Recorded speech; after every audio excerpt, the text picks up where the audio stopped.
রাজধানীর তেজগাঁও থানায় দায়ের করা বিস্ফোরক আইনের মামলায় গ্রেফতার যুব মহিলা লীগ নেত্রী শিল্পী বেগম কারাগার থেকে মুক্তি পেয়েছেন। তার 1.5 মাস বয়সী একটি শিশু সন্তান রয়েছে। বুধবার বেলা 12টার দিকে কাশিমপুর কেন্দ্রীয় কারাগার থেকে মুক্তি পান তিনি।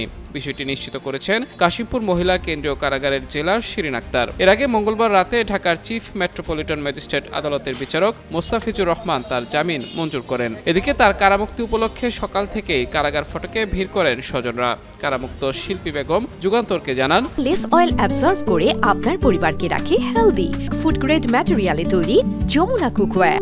তাকে মব সৃষ্টি করে বিএনপির লোকজন ধরিয়ে দিয়েছিল। তিনি আওয়ামী লীগের রাজনীতি করলেও তার কোনো পদপদবি নেই। এ সময় তিনি আদালত এবং গণমাধ্যম কর্মীদের প্রতি কৃতজ্ঞতাও জানান। গত সোমবার রাতে তেজগাঁও থানার রেলওয়ে কলোনি স্টেশন রোডের নিজ বাসা থেকে শিল্পী বেগমকে গ্রেফতার করেছিল পুলিশ। পরে মঙ্গলবার রাতে শিল্পী বেগম তার 1.5 মাস বয়সী কন্যা সন্তান কাইফা ইসলাম সিমরানকে সঙ্গে নিয়ে কাশিমপুর কেন্দ্রীয় কারাগারে যান।